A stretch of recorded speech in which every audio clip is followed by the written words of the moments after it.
두산로보틱스가 휴일을 앞두고 큰 변동성은 나타나지 않고 있는데요. 5일선 위에 안착을 시도하는 모습 보여주고 있습니다. 단기적인 움직임을 보면은 이평선들의 수렴 구간에서 다시 역배열의 흐름이 확산되는 것이 아니라 역배열된 이 이평선들의 이격도가 추가로 확산이 되는 것이 아니라 수렴되는 구간에서 버텨주고 있기 때문에 일단 전체적으로 두산로보틱스의 이런 장기적인 하락세 분명히 안타깝지만 추가적인 급락은 나올 게 없다라는 점, 일단 우린 이것부터 시작을 할 거예요.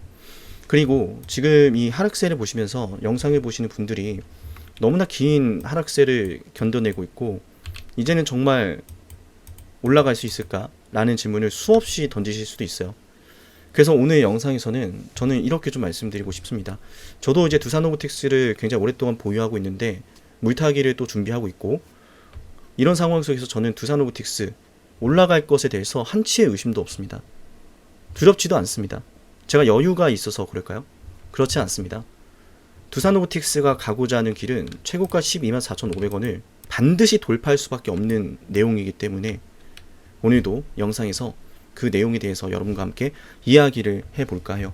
너무나 힘겨운 시간을 보내고 있는 것도 맞습니다. 하지만 우리 두산로보틱스, 저와 여러분들은 반드시 수익을 보게 될 거고 저와 함께 돈을 벌어 가실 거기 때문에 그걸 위해서 힘들지만 너무나 속상하지만 오늘도 영상을 보면서 우리의 수익을 위해서 다 같이 공부를 해보도록 할게요. 영상에 최대한 많은 것들을 담아드리고자 하는데 여러분들 응원이 필요합니다. 영상 시청하시기 전에 좋아요 버튼 한 번씩만 눌러주시면 감사하겠습니다. 자, 지금 일단 두산로보틱스의 전체적인 주가 하락세, 고점 낮아지고 저점 낮아지는 이 하락세 너무나 속상하죠. 여러분들한테 하나만 질문을 좀 드려볼게요. 두산로보틱스가 이 하락세를 바꿀 수 있는 조건이 뭘까요? 저와 여러분들이 바라는 이 하락세를 끝내고 정말 시원하게 급등해주는 이런 흐름들, 이 흐름이 나오기 위해서는 뭐가 필요할까요?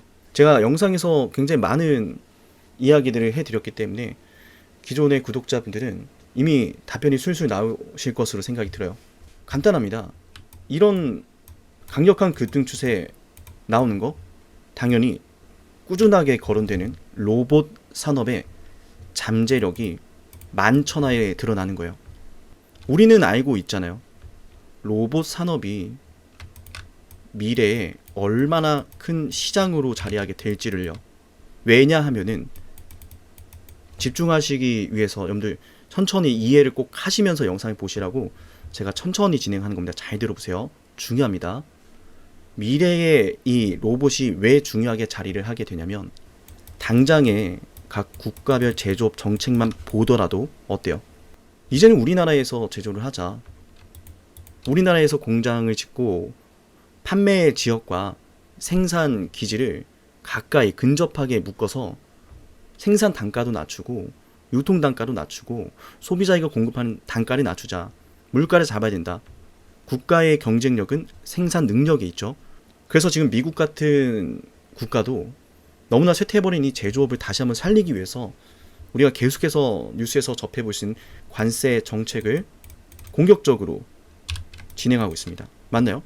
미래에는 국가의 경쟁력이 제조업이 기반이 돼야 돼요. 예전에는 선진국가들이 이걸 할 수 없었어요. 왜? 인건비가 너무 비싸니까.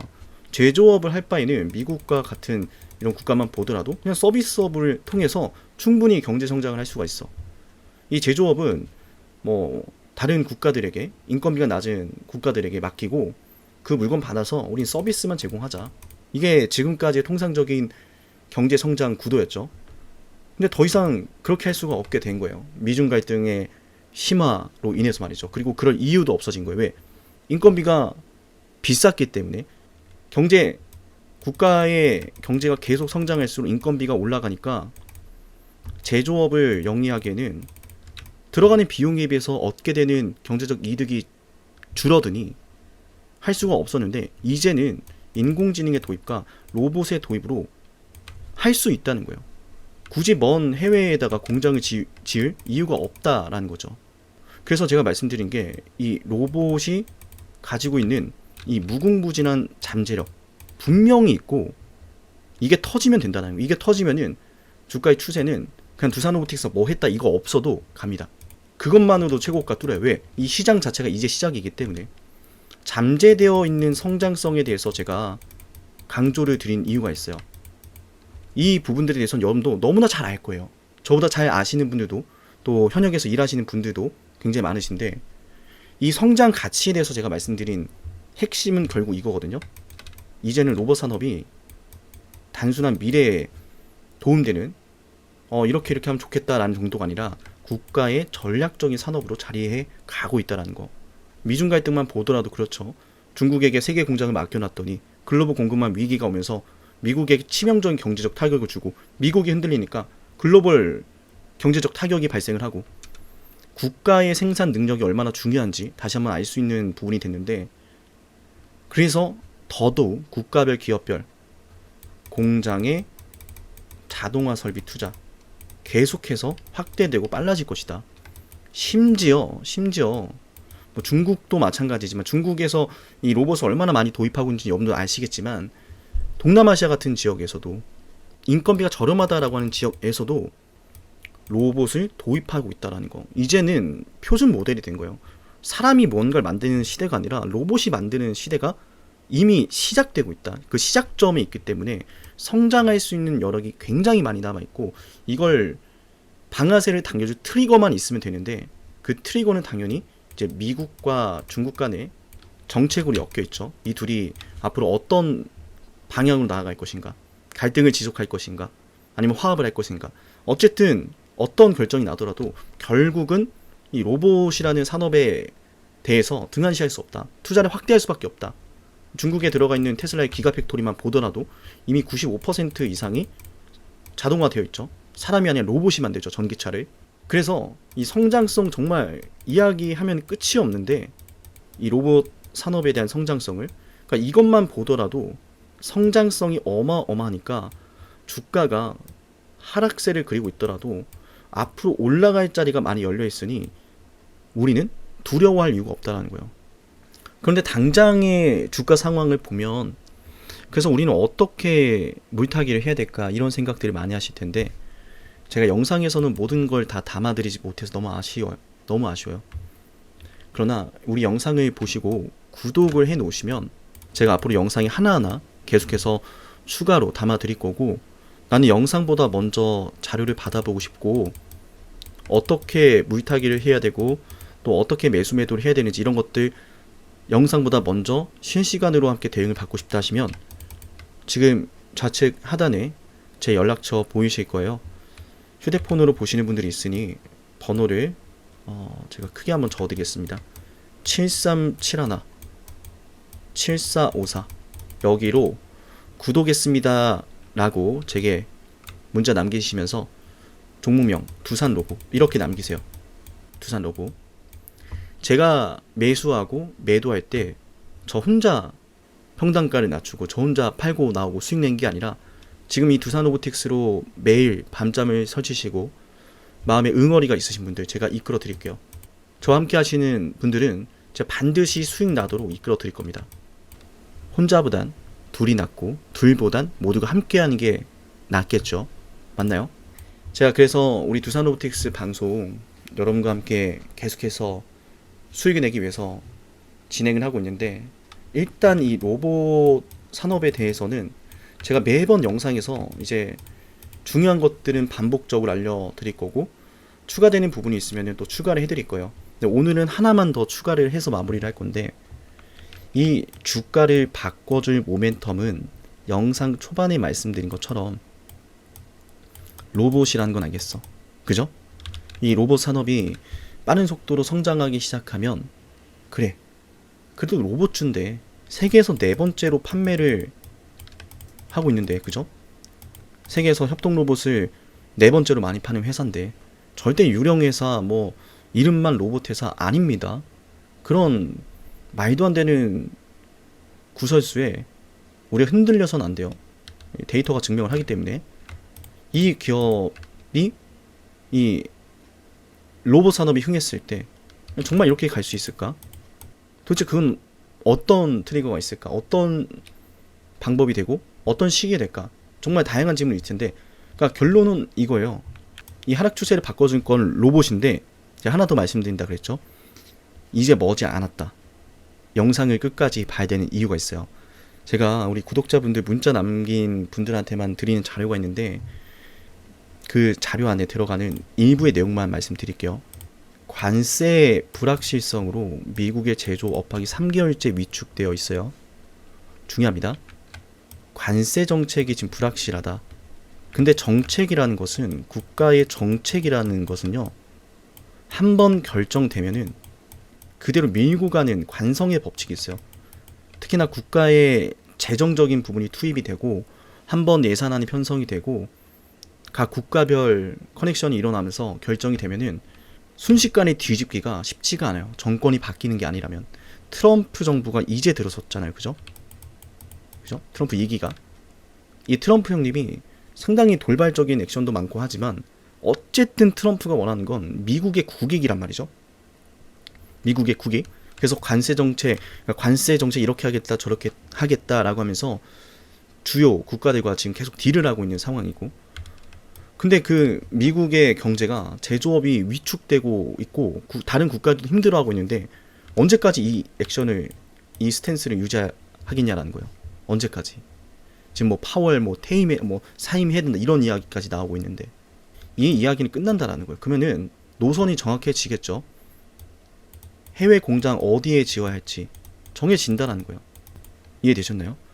중국은 이미 대량 생산이 특화되어 있는 국가고, 이미 공장에 로봇을 현장에 잘 도입을 하고 있어요. 다른 뭐 유럽이라든지 미국이라든지 선진 국가들은 그걸 이제서야 따라가려고 하니까 투입해야 되는 재정적인 부분도 많고, 시스템, 뭐 유통, 여러 가지 것들이 지금 체크를 하면서 넘어가야 되다 보니까, 왜냐면 그동안에 중국이 다 맡겨놨었거든. 그죠? 이런 딜레이가 생기는 건데, 관세 정책이 불확실성이 결국에는 지금 당장의 미국의 입장을 생각한다면, 국익을 생각한다면 빠르게 결정 지어서 노선을 정리하게 될 거고, 결론적으로 뭐 유럽의 공장을 짓든 뭐 동남아 쪽으로 짓든 미국 쪽으로 짓든 노선이 결정될 거다. 그러면은 각 기업별 공장 자동화, 이 로봇에 대한 설비 투자가, 로봇을 통한 설비 자동화 투자가 빠르게 확산이 될 거다. 이미 대기업들은 그런 과정을 들어서고 있고, 우리 이미 알잖아요. 뭐 삼성, SK, 뭐 테슬라, 대부분의 기업들이 로봇을 통해서 제품을 생산을 합니다. 협동 로봇이 들어갈 분야도 굉장히 무궁무진하기 때문에 당장의 주가 상황을 보면서 낙담할 이유는 없다라는 말씀 좀 드리고 싶고, 그래서 지난 영상에서 말씀드렸지만은 우리가 이 가격대, 해당 가격대가 지지가 된다라고 보시면 되고, 더 이상 밀릴 자리가 없어요. 사실상 업황, 실적, 뭐 증시 상황, 모든 걸 반영하면서 지금 여기까지 두들겨 맞고 내려온 거기 때문에 더 이상 실망할 게 없고, 더 이상 뭐 매도할 게 없어요, 애초에. 그래서 이 자리가 지지가 되면서 본격적으로 이제 업황이 개선이 되기 시작을 하고, 말씀드린 두산 로보틱스의 주가 반등 시나리오가 시작되면은 공격적으로 외인과 기관의 롱 포지션 들어올 겁니다. 반드시 들어와요. 그래서 우리가 당분간은, 제가 영상 끝에 항상 말씀드리죠. 의미 있는 양목 캔들 나오는 거 기다리자. 쉽게 말해서 골든 크로스를 좀 기다리자라는 거죠. 그죠? 대부분의 투자자들, 그러니까 지금 하얀색 선이, 지금 화면에 보이는 하얀색 선이 122평인데 이 122평만 보더라도 대부분의 투자자들이 손실을 겪고 있다라는 것은 분명히 보여요. 근데 지금 주가의 위치와 121선의 위치를 함께 검토를 하면은 이격도가 크지 않습니다. 그 말은 안타깝게도 손절을 한 투자자들도 상당수 존재하고, 이 부분에서 물타기를 하고 있는 분들도 적지 않다라는 거예요. 그래서 여기에서 주가를 내던지는 투자자가 과거처럼 많을 수 없다라는 걸 좀 말씀드리고 싶고, 또 기업 자체의 실적이라든지 로봇의 업황이라든지 모든 것이 지금 바닥에 놓여져 있기 때문에 주가는 굉장히 크게 올라갈 거다, 앞으로 이 자리에서부터. 그래서 당분간은 우리가 이 단기 이평선 지금 수렴이 여전히 계속되면서 작은 추세를 하나 또 이렇게 만들어내고 있는데, 일단은 우리가 60일선, 이 초록색 선 60일선을 돌파하는 의미 있는 양봉, 60일선을 돌파하면은 120선을 만나면서 여기서 윗꼬리를 또 달기도 할 건데, 한번 윗꼬리를 달았던 구간으로 지금 올라오는 그림을 우리가 예상을 하고 있는 거기 때문에 이 구간이 왔을 때 의미 있는 거래량도 함께 체크를 하면서 물타기 준비를 할 겁니다. 그때가 되면은 제가 방송에서 이제 물타기 시작합시다 라고도 알려드릴 거고, 구독하시고 문자 남겨놓은 분들은 제가 방송보다 먼저 디테일하게 어떤 가격에 어떻게 매수 매도 해야 되는지 또 전해드릴 거예요. 네, 오늘 두산로보틱스 영상 이야기를 하다 보니까 사실 이야기를 할 게 너무 많아가지고 제가 좀 두서없이 말씀드린 부분들이 있는 것 같은데, 하나만 생각하세요. 내가 한 국가의 리더라면은 이 로봇을 과연 등한시할 수 있느냐. 내가 기업의 오너라고 한다면 내 제품을 뭐 쉽게 말해서 생선을 고양이에게 맡길 것인가, 그 생선 내가 손질해서 내가 그 이득금을 챙겨갈 것인가를 생각해 보자라는 거예요. 이 로봇은 초고속 성장하는 게 정해져 있습니다. 이미 확실히 정해져 있어요. 그리고 이 로봇 시장 자체가 과거 2차전지만큼, 아니 더욱더 큰 시장이죠. 더욱 큰 시장이 될 거기 때문에 그때가 됐을 때는 예전에 2차전지 잘 생각해보세요. 2차전지 막 안 간다, 이거 끝났다 라고 했는데 하루아침에 급등하기 시작했죠. 국가별 정책 나오고 기업들 투자 소식 나오면서 말이죠. 이해되시나요? 2차전지 이상으로 로봇 시장을 방대하고 성장성이 어마어마하기 때문에, 그리고 당장의 미국과 중국의 이런 갈등만 생각하더라도 그 현장에는 항상 끊임없이 나오는 게 제조 능력, 이 부분이 위치하고 있기 때문에 이러한 주제로 인해서 로봇은 주목을 받기 시작하면 국내에서만 주목을 받는 게 아니라 전 세계적으로 주목을 받게 될 것이다. 증시가 관심을 가지게 될 것이다. 그래서 우리는 이 길고 긴 하락세를 지금까지 또 힘든 시간을 가지면서 경험하고 있지만, 늘 말씀드리죠. 이 힘든 싸움의 끝은 반드시 우리가 수익을 보고 마무리하게 될 거라, 이 말씀, 그죠? 그래서 우리 두산로보틱스 주주분들은 마음의 여유를 좀 가지셨으면 좋겠어요. 혹시라도 두산로보틱스 뭐 단타를 해야지 이런 생각은 당연히 안 하시겠지만, 혹시라도 초보자분들 이런 생각이 있다면 단타 하실 생각은 안 하시는 걸, 그죠? 제가 또 로봇의 성장성에 대해서 말씀드렸는데, 뭐 담궜는데 뭐 이틀, 뭐 3일 이렇게 짧은 기간 안에 뭐 크게 급등할 거다, 이런 생각은 하지 않으셨으면 좋겠고, 네, 길게 봐야 됩니다. 하지만 길게 본 만큼, 기다린 만큼 큰 수익이 날 주식이에요. 이 수익을 위해서 다 같이, 그죠? 매일매일 두산로보틱스에 대한 공부를 다 같이 했으면 합니다. 오늘 두산로보틱스 영상 여기서 마치고요. 다음 영상에서 뵐게요.